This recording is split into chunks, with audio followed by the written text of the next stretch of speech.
ចឹងមុននេះយើងបានរៀនអំពីរបៀបសម្អាតទិន្នន័យនៅក្នុងGoogle Sheet ឥឡូវយើងអាចទៅមើលពីរបៀបយកទិន្នន័យដែលយើងបានសម្អាតនេះទៅដាក់នៅក្នុងកម្មវិធីចេះដើម្បីយើងរក mean ហើយនិង standard deviation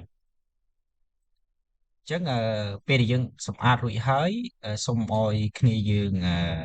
បើកកម្មវិធីចេះដែលយើងបានតម្លើងមកអញ្ចឹងនៅពេលដែលយើងបើកទៅកម្មវិធីចេះហ្នឹងវាមានទម្រង់អញ្ចឹងសូមឲ្យគ្នាយើងចុចកន្លែង new data នេះមកចុចកន្លែង new data អូខេអញ្ចឹងបន្ទាប់ពីយើងចុចកន្លែង new data ហ្នឹងហើយនឹងឃើញផ្ទាំងមួយបែបនេះអញ្ចឹងផ្ទាំងនេះគឺសម្រាប់យើងបញ្ចូលទិន្នន័យណាសម្រាប់យើងបញ្ចូលទិន្នន័យអញ្ចឹងដើម្បីកុំឲ្យបាត់ទិន្នន័យរបស់យើងនៅពេលក្រោយសូមលើកទឹកចិត្តឲ្យគ្នាយើងចុច save មួយសិនអញ្ចឹងណា save data ហ្នឹងទុកនៅក្នុងកុំព្យូទ័ររបស់យើងមួយសិននេះមកយើងចុចត្រេ3យើងយកថា save as ណាបាទអញ្ចឹងយកពាក្យថា save as ហើយយើងសុំឲ្យយកពាក្យថា computer ណាបាទអញ្ចឹងយកពាក្យថា computer នឹងហើយសុំឲ្យគ្នាយើង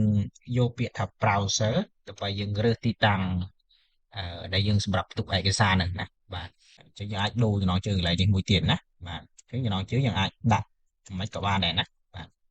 អញ្ចឹងខ្ញុំអាចដាក់ថា data analysis ជាគេបាទខ្ញុំដាក់ជានេះតែម្ដងមុខវិជ្ជាស្ថិតិពិពណ៌នា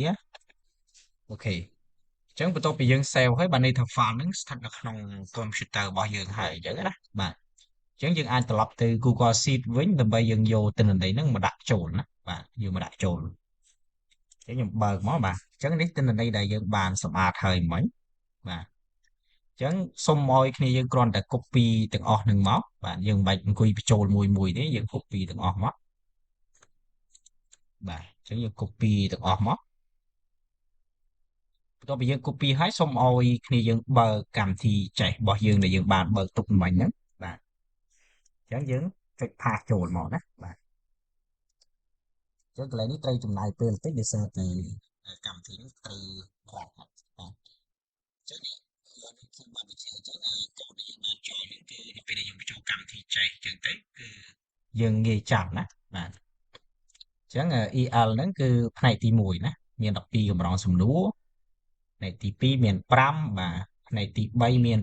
6រហូតដល់ផ្នែកទី6ចុងក្រោយណាបាទអញ្ចឹងផ្នែកទី6ចុងក្រោយគឺមាន12កម្រងសំណួរណាបាទអញ្ចឹងយើងធ្វើអញ្ចឹងហើយសូមឲ្យគ្នាយើងចុចលើក្បាលនេះមួយមកបាទក្បាលទិន្នន័យរបស់យើងអញ្ចឹងដើម្បីយើងរៀបទិន្នន័យណាកុំឲ្យទិន្នន័យដែលយើងពេលដែលយើងrow frequency បាទ row phase កង់ហ្នឹងទៅទិន្នន័យហ្នឹងកម្រងសំណួរខ្លះលេខ5នៅខាងលើកម្រងសំណួរខ្លះលេខ4នៅខាងលើអញ្ចឹងទៅបាទអញ្ចឹងកន្លែងនេះយើងអាចទំរៀបកន្លែងហ្នឹងឲ្យហើយណាបាទ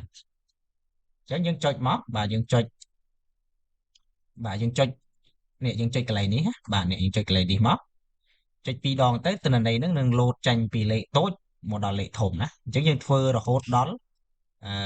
សំណួរចុងក្រោយរបស់យើងណាកម្រងសំណួរចុងក្រោយរបស់យើងអញ្ចឹងយើងធ្វើដដែលមកបាទអញ្ចឹងយើងរៀបអញ្ចឹងនេះចាញ់ពីលេខកន្លែងនេះចាញ់លេខ2ដោយសារតែកម្រងសំណួរហ្នឹងអត់មាននេះជ្រើសរើសលេខ1ណាអញ្ចឹងភាគច្រើនសិស្សគាត់ចាប់ពីលេខ2ទៅអញ្ចឹងកម្រងសំណួរហ្នឹងចាញ់ពីលេខ2ទៅណាបាទ